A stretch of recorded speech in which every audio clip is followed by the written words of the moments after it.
the use of the term raid to describe the operation, emphasizing its legality. Quote, raid is not an appropriate expression of what happened. I think the law enforcement officers lawfully went there to conduct a search, and so it is perfectly lawful.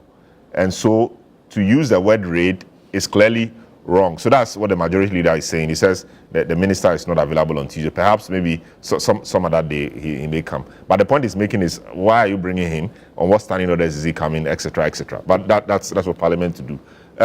So a number of invitations, etc., have happened. We hear a couple of days ago that the gentleman from the National Signals Bureau, is it Kwabena Edubuahin, returned from the UK, and he was picked up.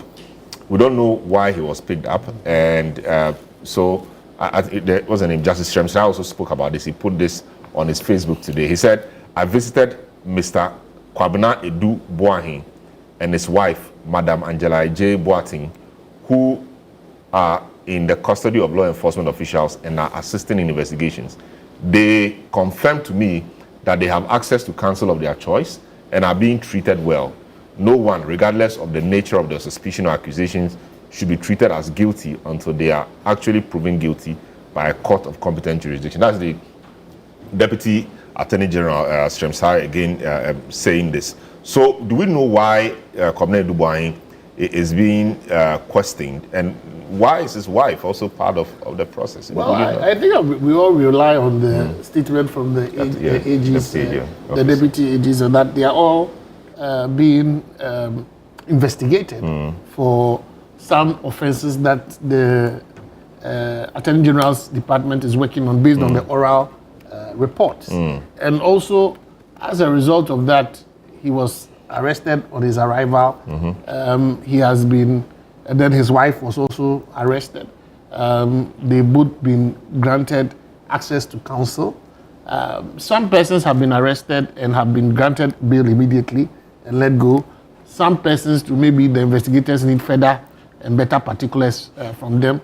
What I'm interested in is whether they have access to counsel and whether they are being treated properly and in a dignified manner. We know that the law also is clear. 48 hours is 48 hours.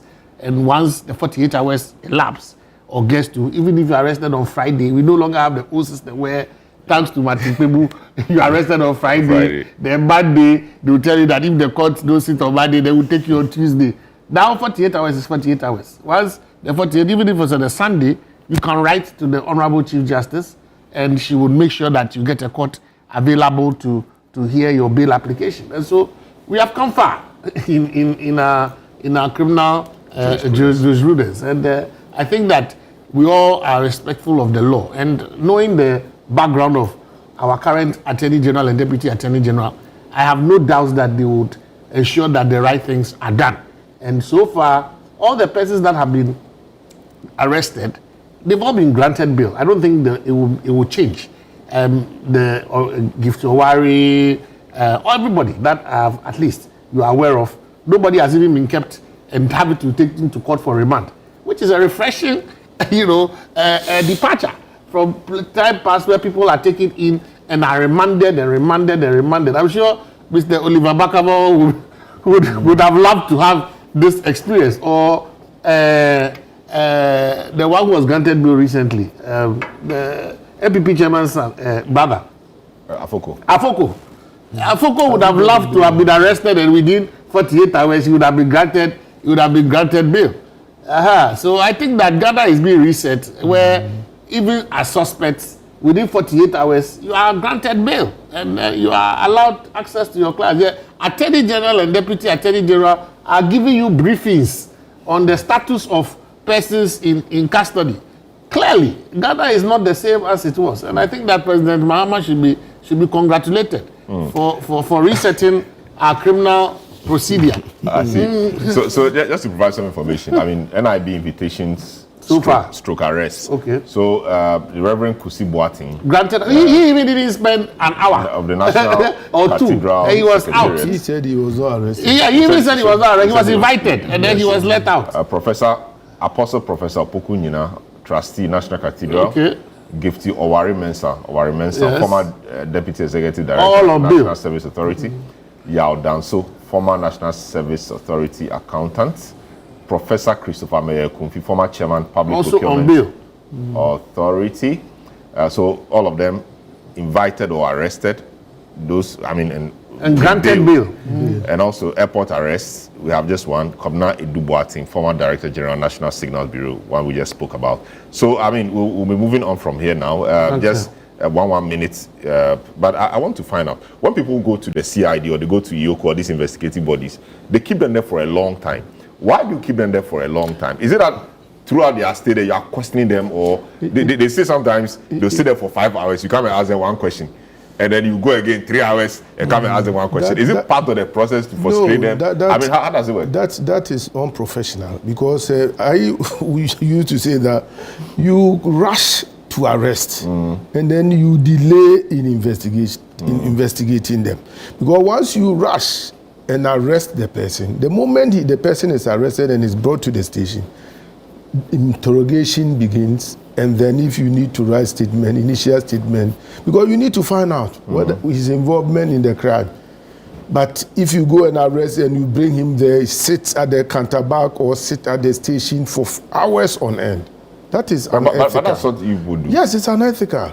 And sometimes when we were there, we used to be on the boys. And sometimes you deny access to their lawyers. It depends, because when you have been arrested and brought to the station, who is the lawyer? No, but I would say I want to talk to my lawyer. Yes, and my lawyer should come. Lawyers even struggle to see their clients. It shouldn't be so. If you want to see your lawyer, it shouldn't be so. It's according to the books. Yes, but in reality, so. But if you want to see your lawyer, yes, you will sit down there and your lawyer should come. Yes, but sometimes it may delay. Well, the police may want to find 1 or 2 things from you, and you say in the absence of your lawyer. Yes, and then you may want to wait for your lawyer. Maybe 1 or 2 things, and then they will maybe grant you bail.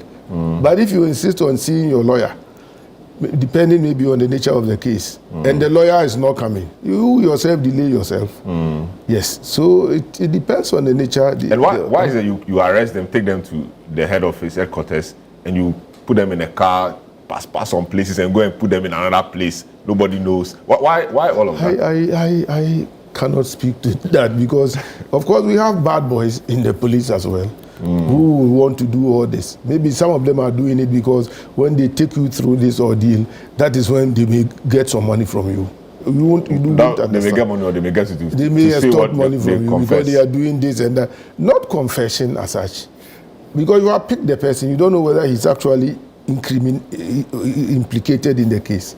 So it's up to you to take your time and find out from in investigation. Of course, we know about methods, waterboarding, some of the methods not friendly human rights wise. Third degree methods. And all of those things, which you guys use. I mean, you may not admit to them publicly, but they are violations of people's human rights. You may call it violations, but let me tell you something. Yes, let me tell you something.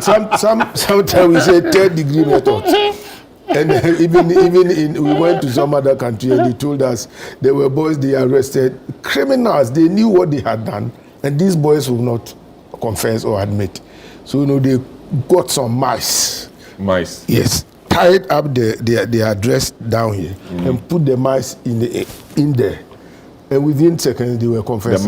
The mice would bite them. They are biting. They want to create holes there. And they were biting everything. But that's not correct. Yes, and the boys started what do you call it? They started singing.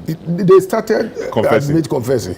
Sometimes. But those confessions could be induced. They may not be correct. Wait, you say they may not be correct. But if the person confesses, and then he mentions other people's name.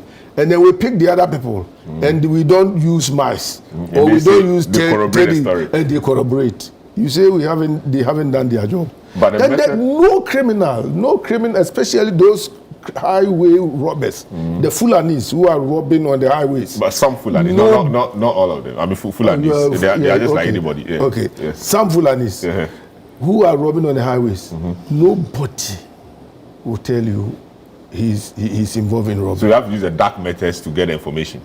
We use methods to get some information. Methods. But we need corroboration because not the information that you get from that person who has been subjected to some kind of this may not stand in court. But the point is, there are a number of them who are committing the robbery, who are doing these hard crimes, and whatever it is, you need to get evidence.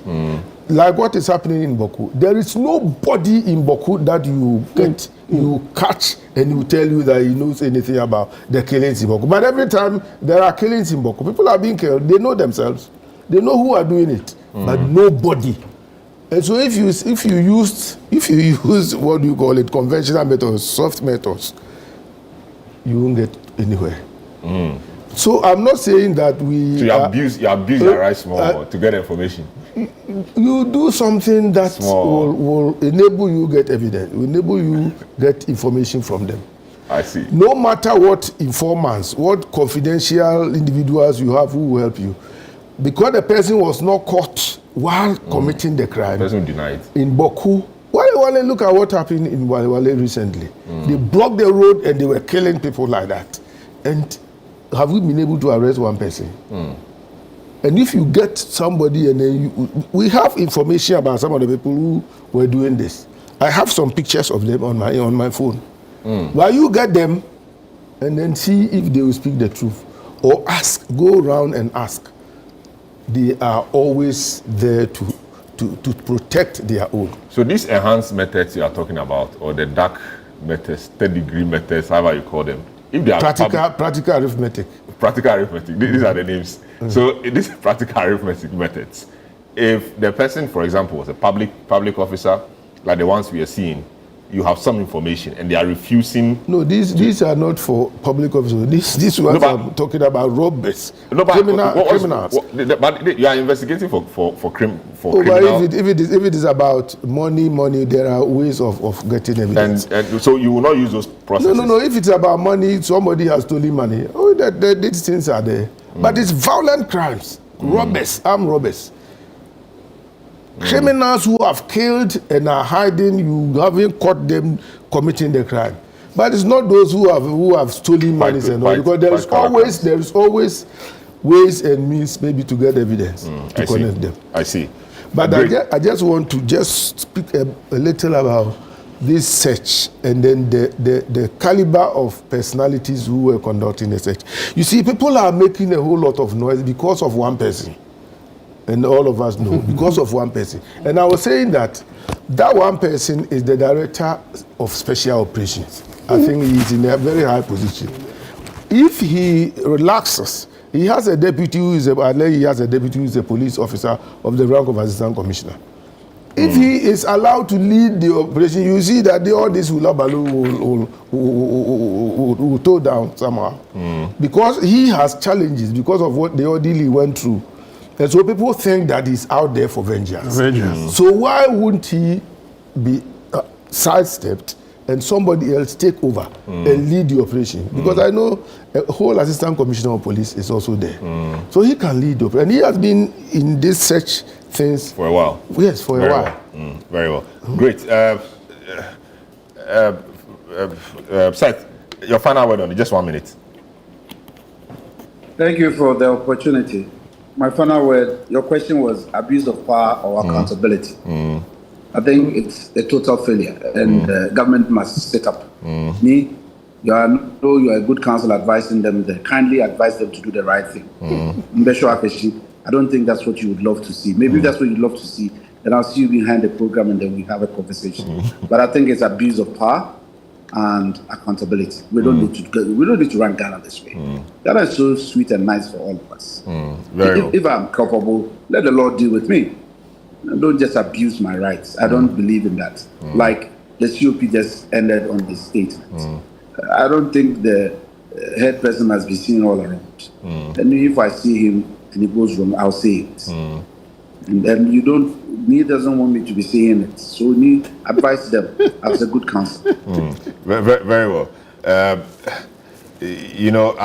think COP, some of my listeners are not happy with the generalization about the Fulani. So yes, they are not happy about the generalization. I'm sorry, crime doesn't wear ethnic clothes. But sometimes we wanted to name and shame.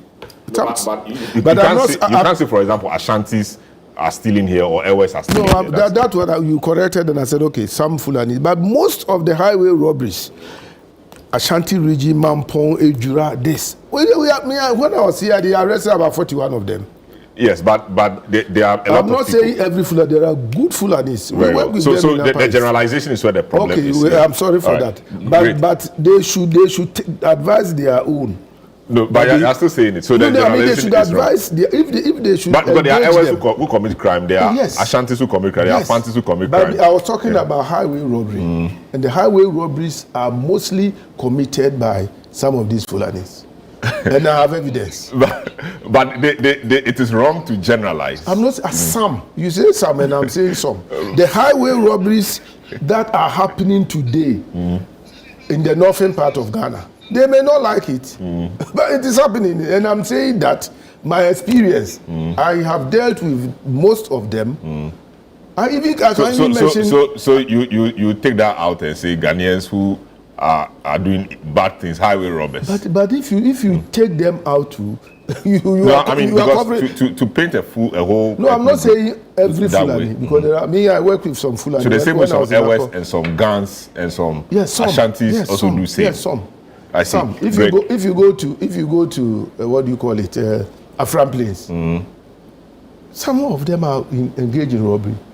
Me, for example, if you tell me a highway robbery has occurred in Kwame Danso, you don't even need to tell me who is behind it. Very well. So I think the point has been made. The generalization is wrong, and I think it's taking that out. Yes. And so we can make progress. So Franklin, 1 minute. I have nothing more useful to add, really. I think everything that you said. You're right. Great. Prof, 1 minute, wrap up. Thank you. I think that we should look at the police use of force and ensure that searches are done, reasonable searches and seizures are done, which will not violate the rights of the suspects, because as a suspect, you still have rights. And so we should be careful about how we go about this so that at the end of the day, we see that justice is done in trying to ensure that criminal justice is also respected in the country. Thank you. Very well.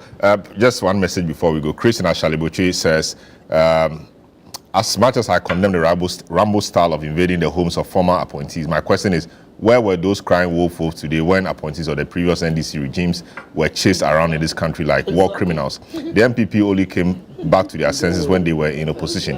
Some of the owners of the collapsed Ghanaian banks will surely be happy with Addison's situation. The former governor cruelly destroyed the banks of hardworking individuals just in the name of banking sector cleanup.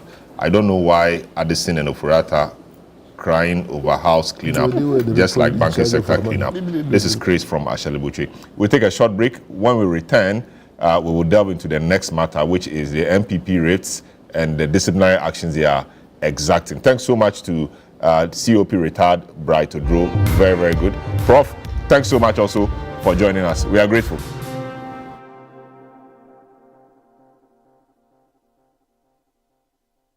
This March, we invite you to splash in the pool of cultural expressivity and soak yourself in the celebration of indigenous authenticity in our Heritage Month. Join us for the Heritage Month launch on Friday, February 28th, as we kick off a month of unforgettable experiences. Pack your bags for the Heritage Caravan, a week-long adventure across Ghana from March the 2nd to the 9th. Discover the beauty and history of our land. Savor the flavors at the Back to Your Village Food Festival, a culinary extravaganza on March 29th and 30th. Taste the essence of Ghana. Tune in to the Heritage On Air series on 97.3 City FM and ChannelOne TV. Feel the rhythm of our music, journey through our religious history, and indulge in indigenous Ghanaian food. Join us to celebrate our heritage this Heritage Month, where every moment is a story. Only on ChannelOne TV and 97.3 City FM. Of their labors, toils of the brave, which have brought results.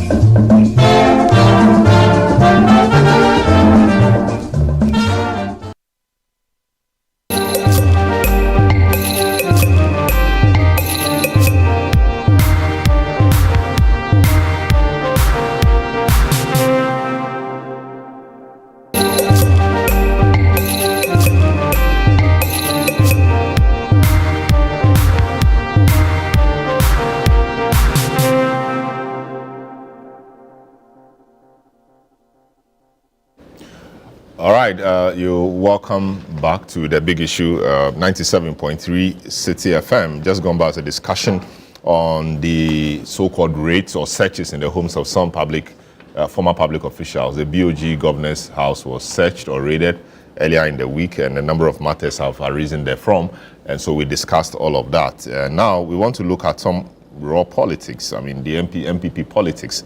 The NPP has been undergoing some, not rebuilding, but rebuilding would be like a football team.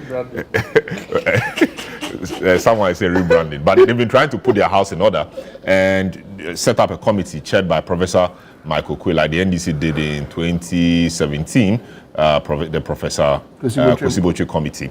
It's doing a similar thing and going around collating reports or collating views from people on why they lost the election and all of that.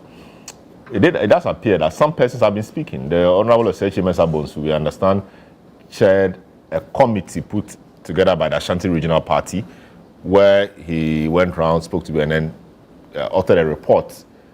The party says that report is not official because the party did not sanction that committee. The party's committee is a Professor Okway's committee, and so it's still working. Persons like Adwoa Safo have been on a media tour and been speaking on a number of stations. The party finds that reprehensible. The party issued a statement.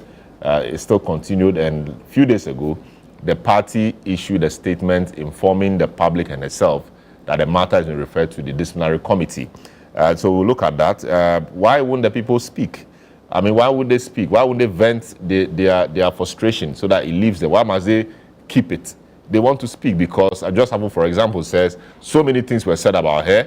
She didn't have the opportunity to respond, and to be blamed for the defeat of the party in the constituency would be unfair, and so she has to speak and explain herself. She's been trying to explain herself, and the party is not happy about that, and so that is what it is. My guests, once again, Ni Kpakpo Samuel Ado, NDC member, private legal practitioner, Seth Champon, former Eastern Regional Minister, former Chair, Defense and Interior Committee, Franklin Kujo, President Imani Africa, and Haruna Mohammed, Deputy General Secretary of the NPP. They've joined us now. They are my guests. Let me start off with Haruna. Haruna, good morning. It's been a while. I guess you're doing well. We've not met since you got into opposition. How is opposition treating you?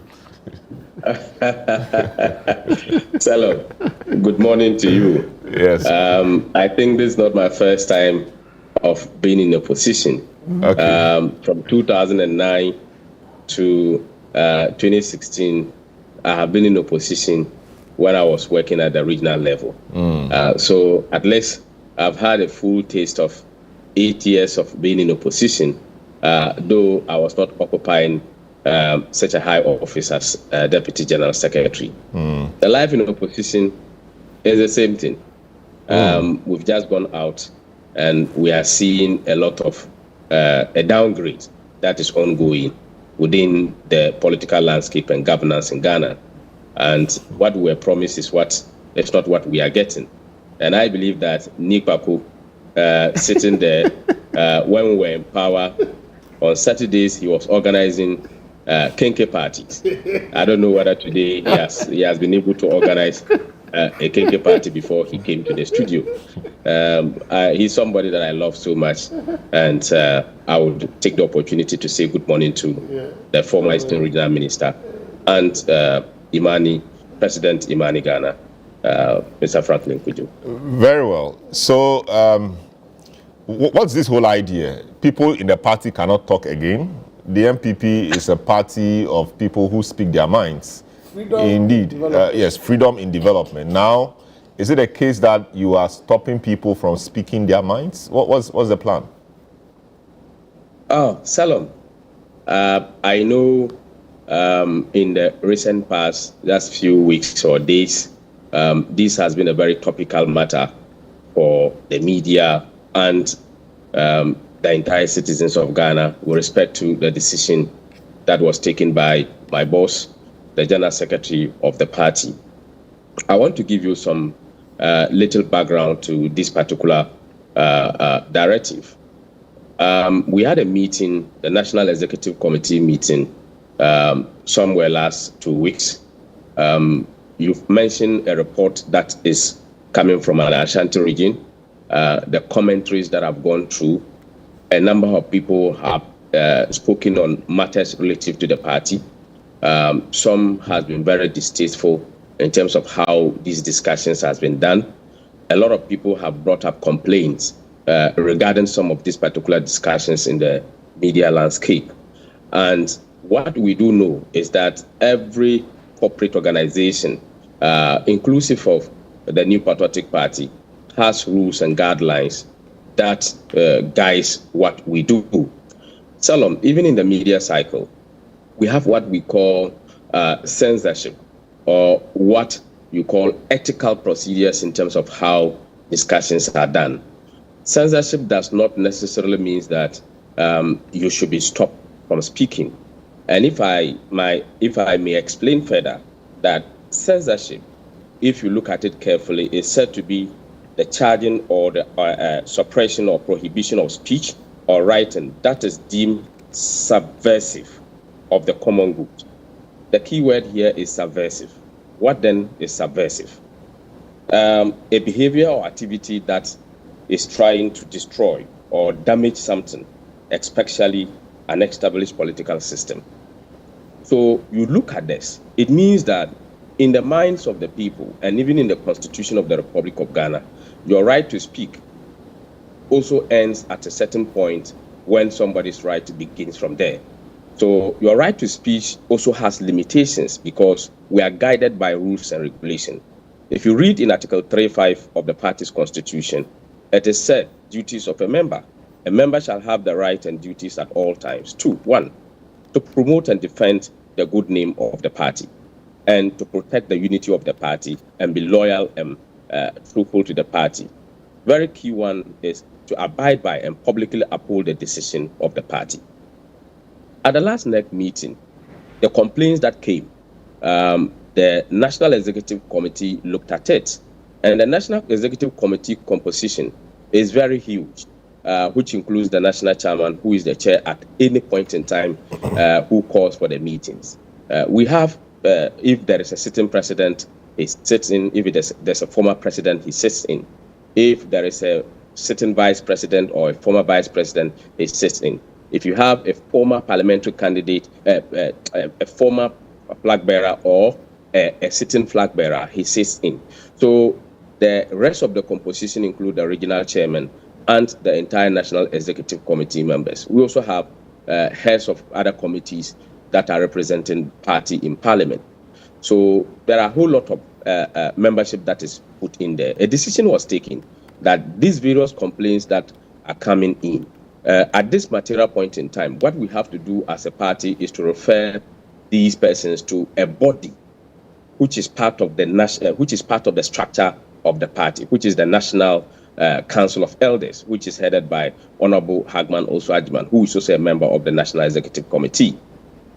So many people have spoken in the past, and these persons, what they said were taken into consideration, and some of these particular discussions were not in the best interest of the party. Everybody has the right to speak, but you must be censored on what you say in the public. That is why the party has created a platform for everybody to go and vent out. When you are venting internally, I believe that the party take cognizance of what you say and deal with those particular matters. Even at ChannelOne, City, if there are issues that you have to address, staff cannot just go out in the media, out there, and start talking to the media to get matters addressed. You have channels of communications of grievances, and that is why the party has what we call the grievances procedure. That is also enshrined in the party's constitution. So we refer some members to the National Council of Elders, which did not exclude or say Chairman Sabonso, and also Dr. Ayu name came out, and some other members, their names came out, and then the party said that these people should be referred to the Council of Elders to advise them on matters that have been discussed. And this was done. Afterwards, it was said that the party need to take measures to ensure that there is discipline. So once the party is taking measures to ensure that there is discipline within the party, and there is a saying that that water cannot pass through the forest without some of the trees coming down. Once we are going in to have discipline, invariably, definitely some people will be affected because people will cross the line. And that is why the General Secretary, in the issuance of the directive, he did that to all party members. It means that he, the General Secretary, is included in the directive. So, and it is ceased discussion on matters that create disaffection within the party in the media. So it is key. You cease discussion on matters that create disaffection within the party in the media. So it doesn't mean that you cannot speak on these matters to the committee that is established by the National Council to look at it, or any other structure within the party that has been established for you to speak to. So on these particular matters, the General Secretary did not bar you from speaking. He said, don't speak on matters that create disaffection within the party in the media. And I believe that the media is a very big vehicle that carries information. So we must censor what we say in the media. He went further to say that many of us, including him, you get the point. He said many of us as party members have on several platforms expressed our anger, disappointment, and frustration. However, we humbly ask that all party faithfuls remain calm so that cooler heads may prevail at this time. It means we acknowledge the fact that people have vented their frustration. People have gone out there to say all manner of things regarding their disappointment, and they have made it very clear. We have also tasked the Professor Michael Kwei's committee to go out there and listen. They have gone through all the 276 constituencies across Ghana, and they have listened to the people. There is also that school of thought, many people, that when these discussions came out, that Professor Michael Kwei is himself a problem. You can sit before him and tell him. That is why we are living in a democracy. Nobody is beyond criticism.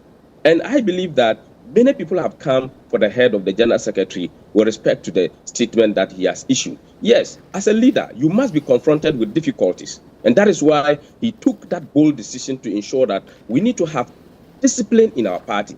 Once we have such thing going on, it means that we'll be able to hold each other on and make sure that we are able to be guided as to what we say. People may not be seeing what the General Secretary is seeing, but in the next few days or weeks, people will get to understand that the venting out an attack on the General Secretary probably was premature. And that is why when this was violated, and the General Secretary made references to the constitution of the party, and that's why he made references to Article 3.5 of the party's constitution, and also make references to Article 10.7.5 of the party's constitution, which is in reference to him as leading the operational charge of the party at the party headquarters in the National Secretariat. So he has the locus to ensure that such things are being done, and also to go against a National Council decision. The Professor Michael Kwei's committee is a National Council committee. It's an ad hoc committee of National Council, which was set up to deal with a particular matter. So if a National Council has come out with a committee and an individual of the party, upon citing a directive to calm down and to let cool heads prevail and given another avenue to be able to express yourself, you call that committee a bogus, then we needed to act and to ensure that great something discipline so for example is brought to bear yes, within the party a lot of things cycle. A lot of things have been said about a particular person, including the fact that she personally told and encouraged her church, her father's church members, not to vote for the NPP. This was publicly stated, everybody heard it. It was a news in the constituency. She never had the opportunity to respond. She attends an interview. The interviewer asks her this question, and she explains that, no, that's not true. It never happened. This was what happened, ABC, and she lists them. How is that, not upholding the image of the party? Things have been said about her, personal, that she did this. Said, no, I didn't do it. This was what happened. Why should you discipline somebody for setting the record straight? You may go and talk to the party's committee, that's fine, but the whole world won't hear it. But when the allegation was being made against the person of the person, the whole world heard it. And the views of the world would have been formed about that person. Speaking to the committee alone will not change that view. And she's a politician. She thrives on popularity. Salom, that is why in the statement, they say that matters that create disaffection must not be discussed in the media. If you read the letter referring her to the disciplinary action, do not refer to a matter where he's explaining to her herself. Eventually, the National Council Committee did not speak about her, did not level any allegations up to her. So to call that committee bogus, and in the spirit of the party's constitution, we had a responsibility to abide, which is in Article 354, which says abide by and publicly uphold the decision of the party. She refused to hold the decision of the National Council to form a committee headed by Professor Michael Quay. Professor Michael Quay is the chairman, but not the committee. So if you say such a committee is bogus, then you are going against one aspect of the party's constitution. Salom, you know that the General Secretary has locus to ensure that operational activities and other works to ensure that to streamline and make sure discipline prevails within the party, to call the right and the locus of him. So the letter that was issued calling her or sending her to the disciplinary this thing did not refer to the matters that she's defending herself. Let me tell you, even at the period, at the time that she was going through difficulties, she will tell you that it was the General Secretary who had to hold her, who had to ensure that Adwoa is given the needed support as a party to participate in parliamentary duties, to ensure that government bills and what have you are passed in Parliament. On several occasions that the General Secretary had invited her to the party headquarters, I, as a person, at any point in time, the General Secretary had assigned me to Parliament, and I sit in Parliament on top, and I watches whether she leaves the chamber or she doesn't leave. My duty was to report to the Deputy Chief Whip, Habib. If she goes out, Habib's duty was to look for her and ensure she comes back. The General Secretary shepherded her and ensured that this work is being done. Let me tell you again, on Tuesday, the General Secretary had a conversation with her, even before these particular discussions. Because as a party, you need to have intelligence. Intelligence in a sense that you need to be able to preempt what happens. You need to be able to understand that people's sentiments might go out of hand, and you need to have a caution. And that is why the General Secretary gave a directive to all party members, including himself, to restrain, not to discuss, but to refrain from discussing every matter in the media. Very well, Haruna. Adwoa has the right to defend herself. Very well. If she is defamed, she has the right to defend herself. And we did not suspend Adwoa based on her defense, but based on other pronouncement that infringes on the right of the party's constitution. Is it a case that yesterday she was due to appear in another interview or for another interview, and senior members of your party drove to her house to stop her from attending, maybe to persuade her from attending. We hear from the reports that about 3 big cars were parked in front of her house. Just when she was driving out, they stopped her from attending that particular interview. Indeed, the 2 TV stations had to put out statements that due to circumstances beyond their control, they couldn't bring to the public those interviews. Can you confirm this? Officially, I cannot confirm, but I also heard it. Unofficially. Unofficially, that's what you have just said it. So I have just heard it from you.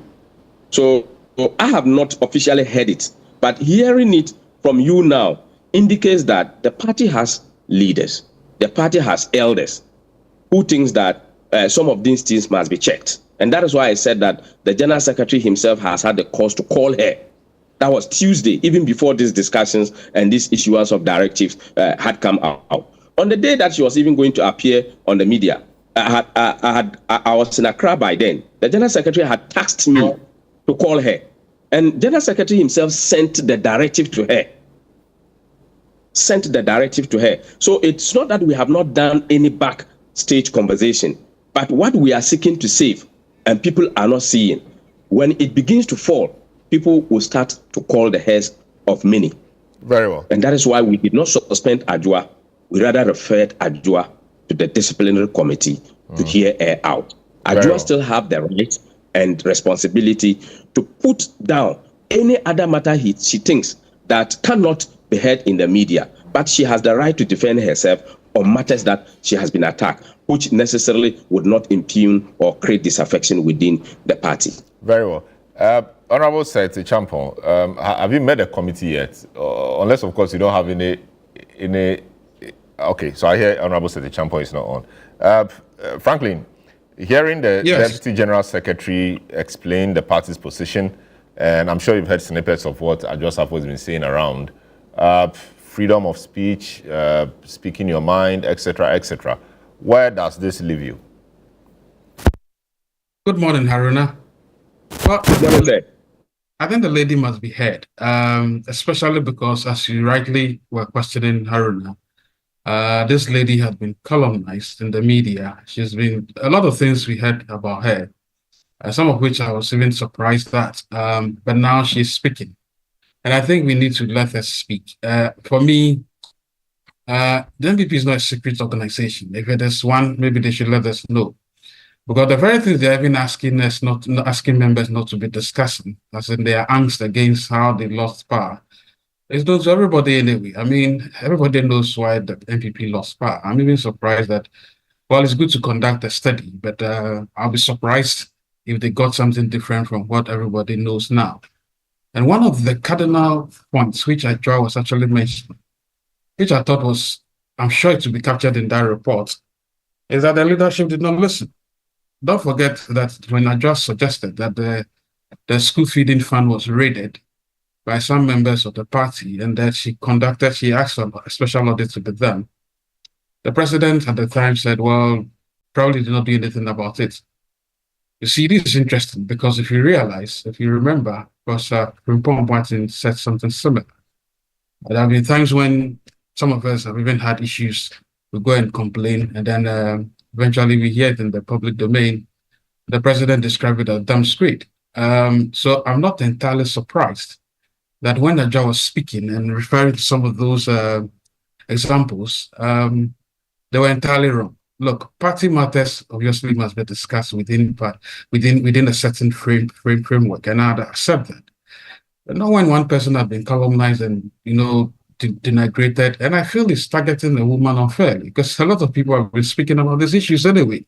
I've had men and the party speak about what really happened to the party, and nothing was said about them. We had a few, not necessarily denunciations, but to fiscally prevent a lady who is just going about speaking about what hurt her, I think it's a bit unfair. And so for me, I was actually interested in Adwoa's rendition of what might have happened to the school feeding fund, which was raided. And I think that she should either send a report to Oral or just tell us what time these audits were done, and then we'll go for the audit report. I think those are the things we want to hear. And I think it also speaks to the reasons why the party also lost power.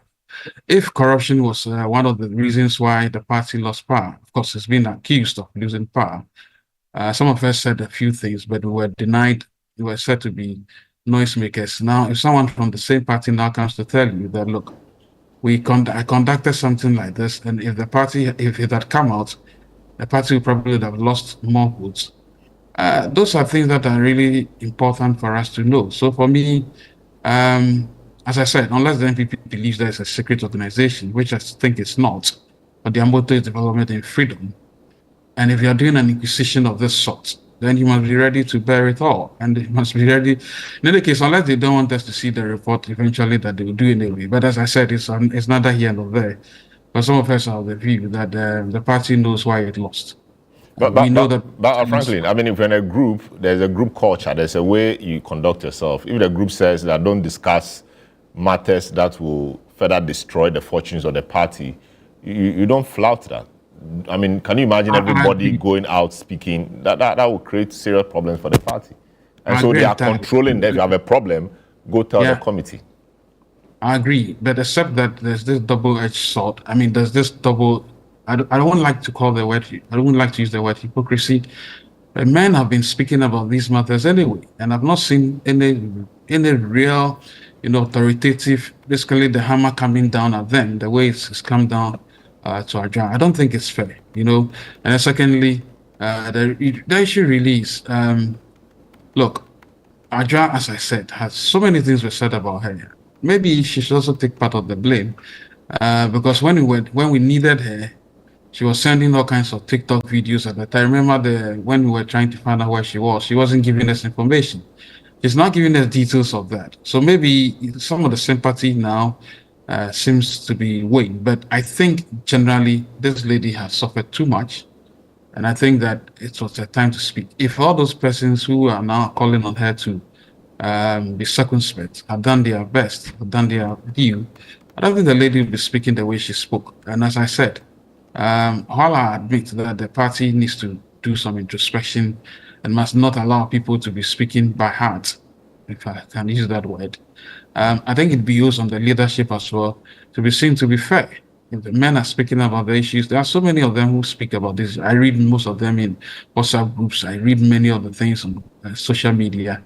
But nobody comes heavily at them as they're doing to Adwoa, and I don't think it's fair at all.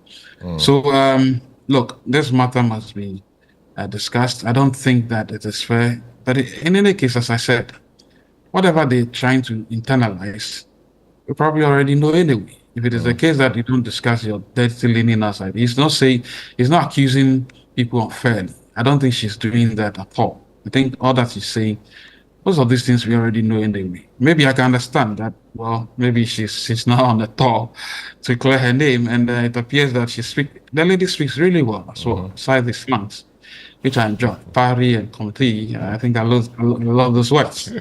Thank you. All right, great. Well, I mean, trust Franklin to throw in a few things. All right, Ebony. So, yes, I mean, I don't know whether you'll be watching from the sidelines happy that, your opponents are having difficulty. But it's a normal process. I mean, after defeat, a lot of people are unhappy. People will attribute the defeat to many things, and the party must manage the process. You did same in 2017. You set out the Professor Botwe committee. We've still not seen the report. We hear that report is firmly in the custody of Asedi Nketia. Nobody knows what's in that report apart from people who have to know.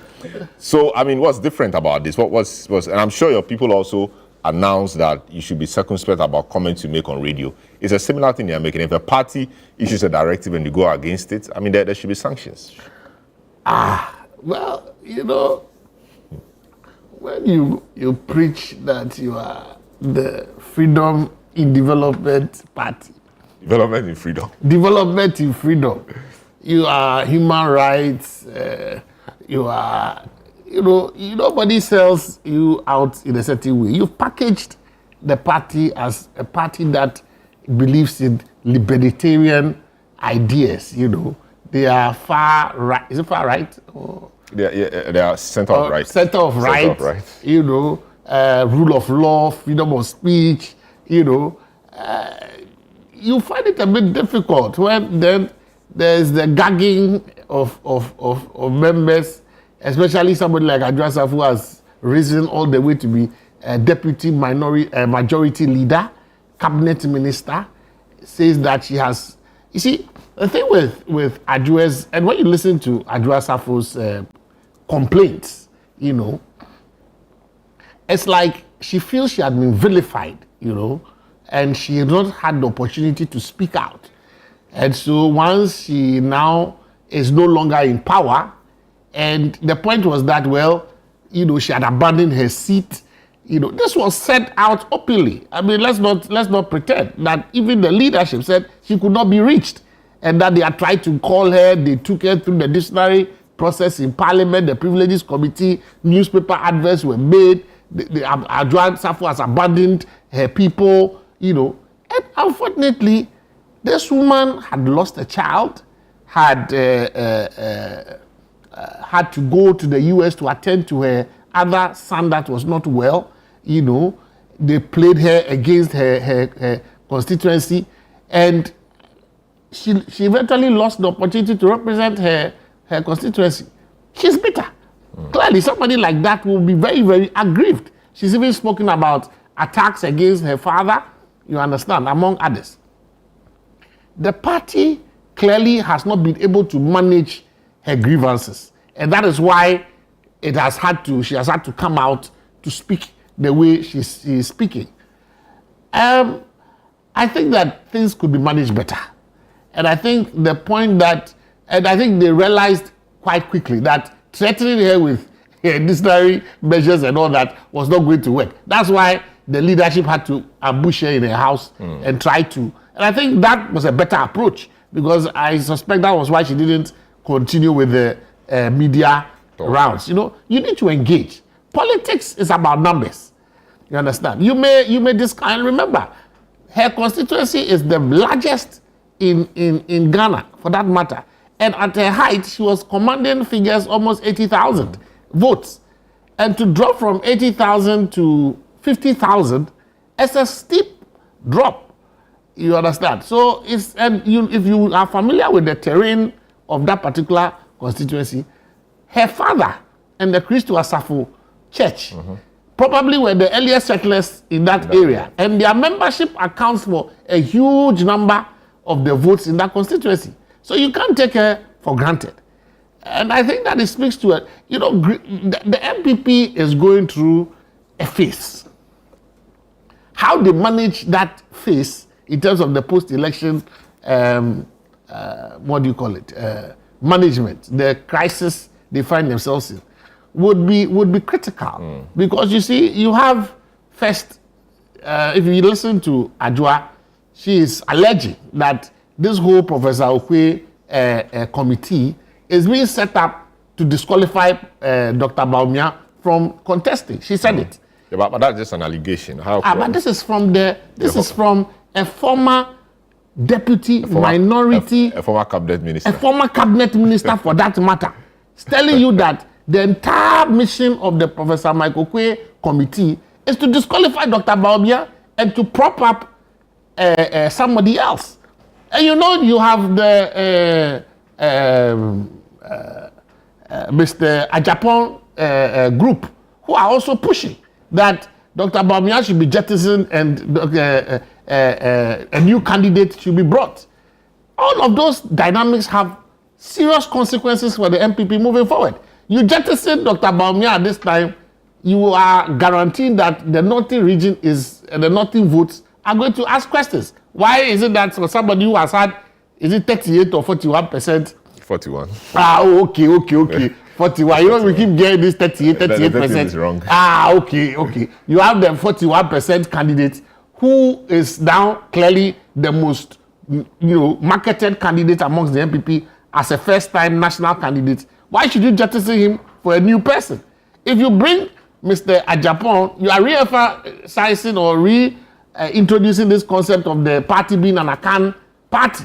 It has different dynamics. So clearly, the NPP has a big task on its hand, and how to manage that is going to be one of the biggest tests for the unity of the party. I pray for them, but as we are busy resetting the country. And we would want that such things will continue so that at least it takes them another maybe 16 to 20 years to organize properly, by which time we would have reset the country.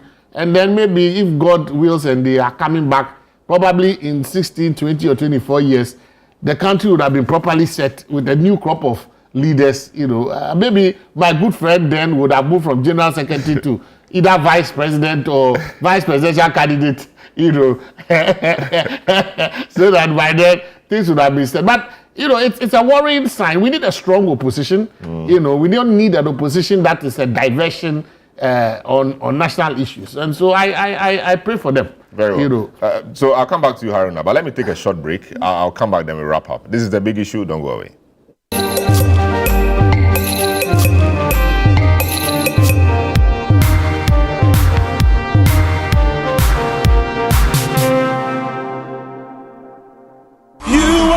From 2012, we have gathered for new wine. 13 years later, Levites gather. It's time to be refreshed, renewed, and poured out. Ladies and gentlemen, MOG Music presents New Wine 2025. Theme, Back to the Basics. Venue, First Love Center. Encounter true power with ministrations from Joe Metal, Kwame Jedu, Reverend Barry Nikwe, Pastor Isaiah, and Obapa Christie. Date, 30th March. Time 5 p.m. Rate single 100 Ghana cedis, VIP 200 Ghana cedis, family of 5 450 Ghana cedis. Sponsors Omni Basic Bank, Secure Sanitary Pad, eTransact, Knowledge Tree International, Tank Palace Hotel, and Oasis Studios. Media partners, your ticket awaits you. Get it now. Dial *389 *777 # or visit Airport Shell, Community 11 Shell, Bachana Total, Royal House, and First Love Center. Let the Levites arise in this generation. We're going back to the basics. Ready?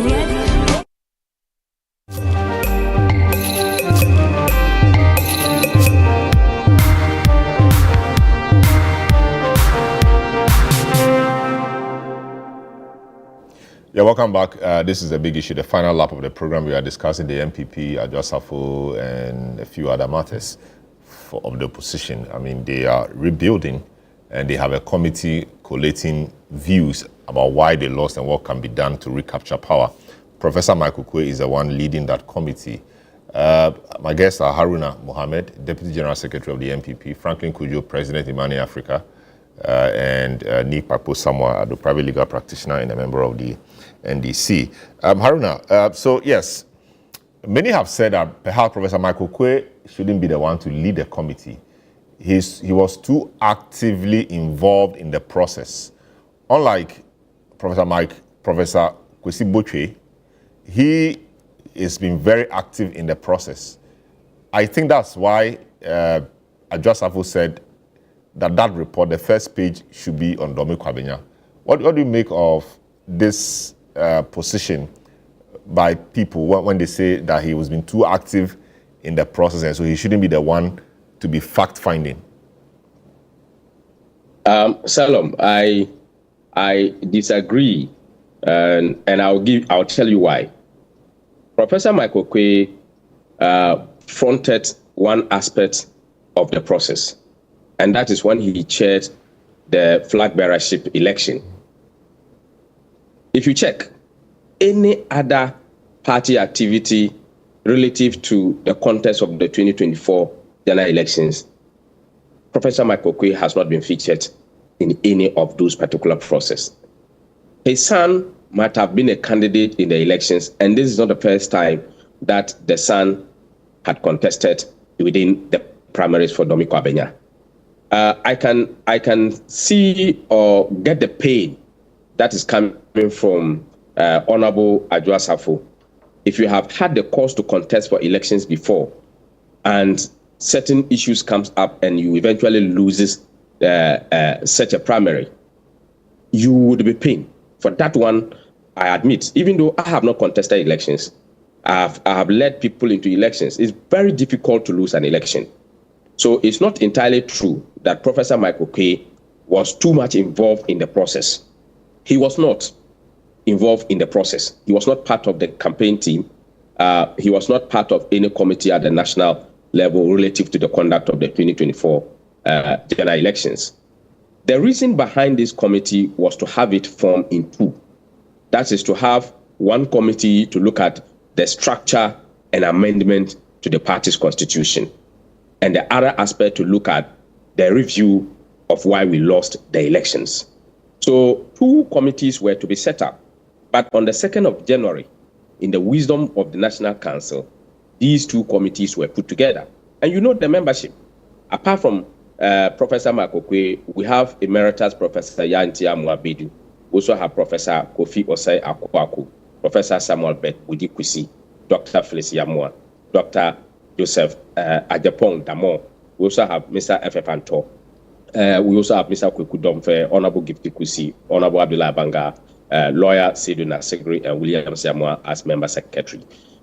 These members, some come from the academia, some come from the security background, some come from many other aspects that they are coming to. So Professor Makokwe would have been responsible, together with F.F. Anto and Dr. Phyllis Yamua, who is also a chairman in the diaspora aspect, to have been looking at the structure and amendment to the party's constitution.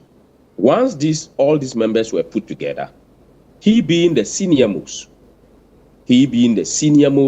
and a front party person that everybody could identify that this is Professor Michael Quay, the council decided that he should be the chair of the committee. And being a chair of the committee does not mean that you are the committee. And that is why when in my earlier submission, I made it that Professor Michael Quay cannot be the committee, but he's the chair of the committee. Beyond that, if the report is to be taken and the people of Domi Kwabenya are being met, and in fact, all MPs or former MPs, parliamentary candidates, party executives, council of elders, patrons were requested to meet the committee. And if you make your view clear to the committee, I don't think that if it is about Professor Mokokwe, this will be left off hook. It will be captured in the report. So if such a report is made to them, then it will be captured in the report, no matter what he being the chairman of the committee. So it will be captured. And again, my good brother Nikpaku is talking about these issues. He wish that it continue. It will not be continued. It will stop. It will be stopped. It will be stopped. At least I don't want this to be too much political. But if you look at the way the NPP is handling this matter and the way in manner we are viewing it, the NDC's own is even worse. It's worse. That's why I don't want to make it political, because we are listening. Apart from us talking here, if you listen to Franklin Kwidu, he made very excellent submissions that the party leadership will look at, because we must also look at and get the feedback from the people after taking certain decisions. So we are not going to push these things under the carpet and say that we have the power and the responsibility to do so, but we also have the responsibility to listen and get feedback. Once we do so, to ensure that there is discipline within the party, we must also ensure that there is fairness. Very well. I can assure the general public that this directive, if anybody goes against it, not just Adwoa Safo, will crack the whip. I see. Talking about fairness, don't you think that if this process is not handled well, and supporters of Adwoa Safo feel she's been unfairly treated, this may have other serious implications on the already fragile situation in Domi Kwabenya, for example? And she speaks well, like Franklin said. She appears to have a following.